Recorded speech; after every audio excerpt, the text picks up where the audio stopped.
Hello, and welcome to Havoc Wargaming, dedicated to bringing you the uncommon. For those of you who haven't met me, my name is Ron, and today we're going to do a review of certain products from Black Site Studios for Don't Look Back. So let's get started.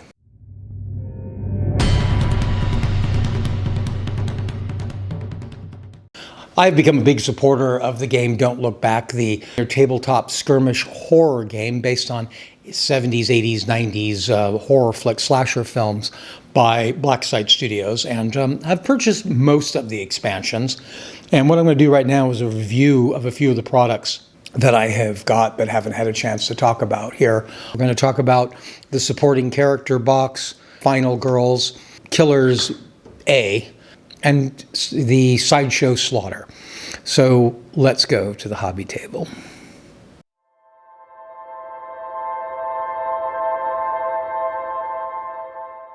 The supporting players are a box of additional characters. It comes with a plastic VHS case like many of their games, with storage area for the figures in between. In the original game, supporting characters were represented just by a token. Use the telephone to cause a supporting character to come, and just a random token or maybe a filler figure you weren't using would hold the place. Now with the supporting character expansion, there are some varied skill levels and different options that they bring to the game. With 6 new resin figures, it comes with a card talking about the use of supporting characters and how to use them in replacement of the original roles. It comes with a card that gives each of the characters on it. It tells you a little bit about them, gives a little bit of fluff, and then talks about what specific things they bring to the game. So we're going to go through and talk about a couple of them really quick. Nathaniel Windrow is, he's been stalking around the Northwoods for quite a long time. He trusts what lurks in the shadows more than people who walk the streets of the suburbs. Nathaniel has had a couple scrapes with the beast of Northwood and lived. What doesn't kill you makes you stronger. His special role is that he takes 4 injuries instead of 3, and he can still only take 3 terror before he falls victim, but a little hardier than the standard. The next one we're going to talk about is Dr. Ethan DeGraw. This is Denise's father. Ethan has investments all around Northwood and has been involved in some questionable experiments both within the city and at sea. Because of what he has seen, it takes more than the local stories of Northwood to scare him. His special role is that he falls victim at 4 terror instead of the normal 3, but he still can only take 3 wounds. Then we have Blake, the pizza delivery guy. Blake was originally created as a free STL because players asked for him. And he has been delivering pizza since he graduated from Northwood High School last year. All his money has been going to a project he keeps secret in the shed behind his house. If you need a pie, Blake's your guy. His special role: when this supporting character falls victim, immediately replace it with a point of interest token as a free action. Any character in contact with the point of interest token may remove the token to gain a bag of snacks. Then we have Janitor Barb. Barb has been working at Loughton High for over 25 years. During her tenure at the high school, she has found just about anything you could imagine in the garbage cans and dumpsters at the school. Some people say that her office in the basement of the school is packed with a wealth of treasures and useful items. When a character makes a search roll within 4 inches of Barb, they may add or subtract 1 from all item search table results. Arisu O, Curator. This is Chirisako's, we're going to talk about her in a little bit later, but this is her mother. Arisu is newest curator of the Northwood Museum. Her interest in traditional bladed weapons has always been a passion. In her youth, Arisu spent many hours honing her skills with swords and knives. She's never found without some kind of blade on her person. Her special role: when this supporting character takes injuries, the source of that damage also takes 1 injury. And lastly is Bob Hickens. Bob Hickens is a security guard. He has been working for the local private security firm going on 10 years, and he has been known to work at both public and private engagements and has been present at many of the city's biggest events. Not much goes unnoticed by Bob Hickens.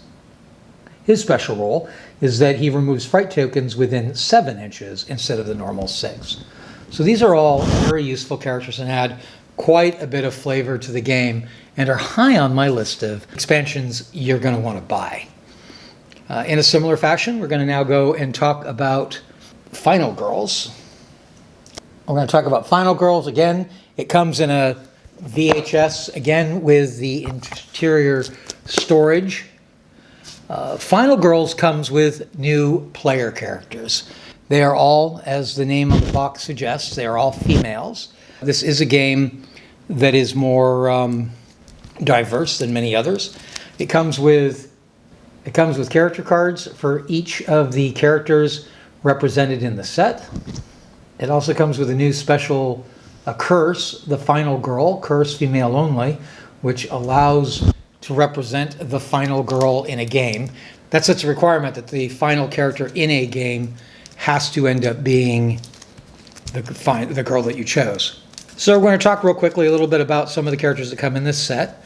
The first is Cat Grifter, who we see here in the green shirt with her skateboard. She comes from the poor side of town, is obviously a skateboarder. She's got special abilities that use that. She's famous for spending time skateboarding around the suburbs. She's become quite good at lifting the things that her and her family need, and occasionally things she wants. It's one of these outings that she met her soon-to-be boyfriend, Holden, from the original game box. She can search areas and find stuff a little easier. Skateboard gives her additional moves when she's outdoors. Next character we're going to talk about is Rachel Newton. Some of you may recognize that name. Rachel Newton is part of the AV Club and is the sister of Seth, infamous Seth. Well, actually, she has a knack for locating strange events and filming them. She's never seen without her VHS camera, her JVC VHS camera that's there on her shoulders. She's constantly taking footage and trying to get footage of new and peculiar things. She has the ability to reverse a light token if it's within her awareness, and she gives electric items an extra battery.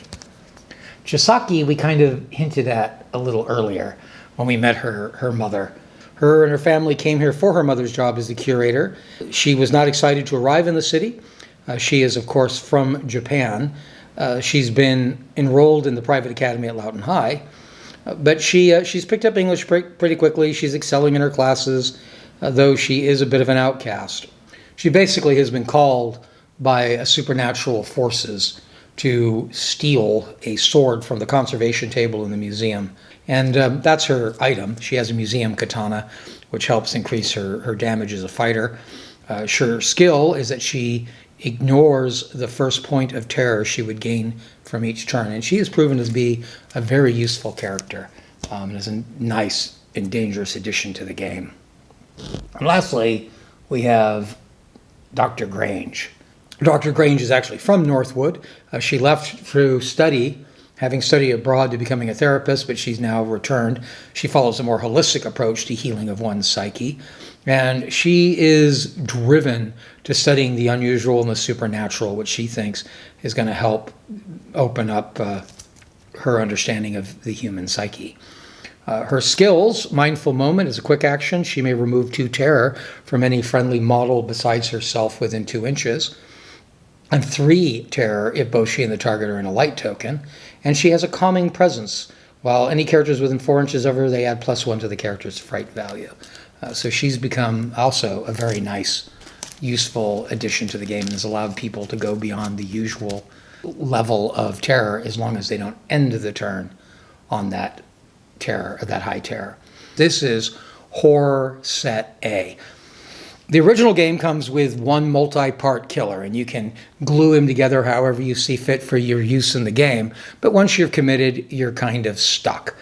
Also, some of the original and earlier expansions, Choo Choo Charlie, Gourd Reaper, those each came with additional killers. They also have Curse of Oak Hill, and I don't know what the new Deep Sea one is called, but both of those come with a hero and a killer, sort of matched with each other. But coming with 1 killer, you don't quite meet all the different visages in the game, the mundane, mutilated, familiar, disjointed, and ethereal. So this has gone a long way to give you a figure that is more fitting to the game or whatever your visage may be that you've chosen. And they're, as is typical with them, these are all based loosely, or sometimes not so loosely, on actual horror figures from various movies of the genre. We have a nun, an evil nun. We have the woman from The Ring, one of my favorites of this set. A milkman, who's in a great use for the mundane killer. A fisherman, based on The Fisherman. And lastly, a sort of random-looking demonic fellow. I say demonic because he's obviously Jeepers Creepers, and I painted him in that fashion, but you could pretty much do whatever you wanted with him. It's not very distinctive. This is probably the most valuable, in my opinion, or important expansion to the game, are these new killer types to use to help change what you're offering on the table. One thing I will warn, some of these parts are really, really delicate. They're resin figures. The fisherman, his hook in his hand was broken when I got it out of the box. Now, I'm sure that if I had written to Blacksite Studios that they would have replaced that for me. They're really good about that generally. It actually came with a second one. They must have been ready for the possibility of that because there were two hands with hooks in there. However, the other one I've lost. So I managed to find a very similar hand that's on him, but it's not the original hand. The original hand is somewhere lost in my room, probably forever. So that's unfortunate. But that's something to think about. Be very careful when you're handling these. Be very careful removing them from the sprues, and it's a good idea to work, unlike me, to work in a very clean area where if you do drop them, you can recover them again. The next thing we're going to talk about, and this is going to be used in a video here pretty soon, is the expansion Sideshow Slaughter. And this comes with, as you can see here, it comes with the clown himself. Booger the Banished is the killer. Also comes with 4 balloon tokens. Comes with 2 new scenarios. One of those is Figment, in which you're investigating the balloon tokens. And the other one is Step Right Up. Step Right Up is completely different than any other game in the Don't Look Back so far. Requires the characters to go through a certain system trying to beat various carnival games. And it is clearly devised around the carnival games that are available with Blacksite Studios Funland. Beautiful, beautiful figures, I think. I just love the way these came out and looked. And I love that clown. Who isn't terrified by a clown? As I mentioned, it comes with 2 new scenarios. It also comes with expansion rules to deal with the games, the carnival games I was talking about, and how to play those. I did begin this by saying I was going to talk about the character expansions, but I've decided to go beyond that. I've decided to go ahead and discuss the Don't Look Back reference card pack as well. This is a nice addition. I'm really pleased with it. There's things I might not have bothered with if it was me. There's also things I think are brilliant about it. It does come with, but this is a holographic Seth's Glasses cards. They're throwing in little perks, little cards and stickers frequently now into various packages. Just kind of a little fun thing they're doing. But the really useful cards are these. There's a set of cards for both weapons and for items. It reminds you the rules for them. It talks you about the ammo and the requirements for it. So it's a nice little reminder of what extra things you have. These are, beyond the starting weapons. These are the things you find during the game. And by having the card, it reminds you the rules for running the item. You can also place it right there along your character to remind you that you have the item. Now, I mentioned that was weapons, but there's also supplies as well in a similar fashion. Reminds you the rules, tells you what the thing does. So there's a really nice addition, and you can either just roll for the normal way for these items and then take the card to pick it, or you can use them instead of rolling and just randomly choose the card out of the deck. In a similar fashion, again, I think a little bit useful. Not as useful as those. Those are really useful, I think. But these are conditions cards. You can use these again to remind you that your character has one of these conditions. There's tripped, enraged for the killer, bleeding, thrown object. These remind you again, like I say, they remind you the rules for those various items. It's written right there on the card.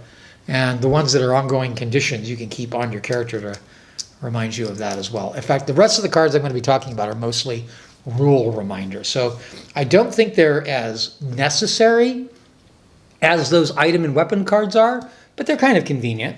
And so that's going to include 3 cards.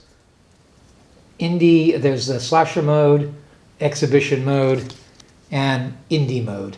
And these cards remind you when you're playing the more difficult challenges, the more difficult level, well, any of the levels, what the levels of that game mean, the rules for that level. In a similar fashion, there's a card that explains all the different MOs and the traits and big cards, like the character cards, with the visage rule, or the visage rules. So again, these are just little reminders, little possible time savers because of that. Some of the rule cards I don't find as important in the game, but they'll probably prove useful. And those items and weapons I think are a really great addition. They're also expanding that by adding new ones in some other games. So that's what I wanted to talk about here. Those are some of the new items that I have for the game. I'll look forward to showing you a game with Funland and with Booger the Clown in the very near future.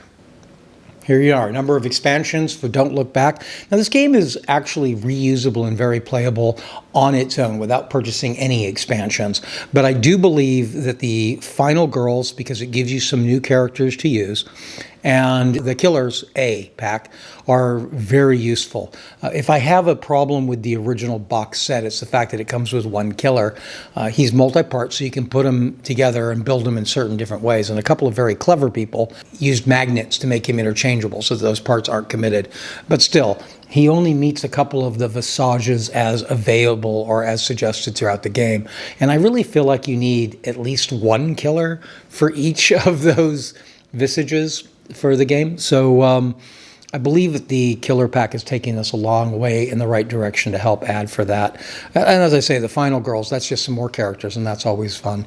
Some of the expansions that I haven't brought and talked about, the Curse of Oak Hill and the new Deep Sea one, they both come with a monster and a connected character. And I'll probably talk about those as well. I have both of those already, but other than that, these are the way you get new characters. So that's very useful. I also think the supporting characters, this is again not necessary. In the original rules, the supporting character was just a generic character and could be represented by a token. But by including this pack, it gives them a little bit more character, and it certainly looks more interesting on the table to have an actual figure than just a token. If you Don't Look Back, if you have any of these expansions, you enjoy playing this game, or you just have questions you'd like to ask, please do that in the comment section down below. Also, if you have further ideas for content you'd like to see us present here on Cry Havoc Wargaming, we look for those in the comment section as well. If you've enjoyed this video and you found it at all useful, I hope you'll hit like. And if you'd like to continue to receive notifications for videos like this one, or other videos that may help you determine how to better spend your money or time in your tabletop wargaming hobby, then please hit subscribe and ring our bell. Till next time, cheers.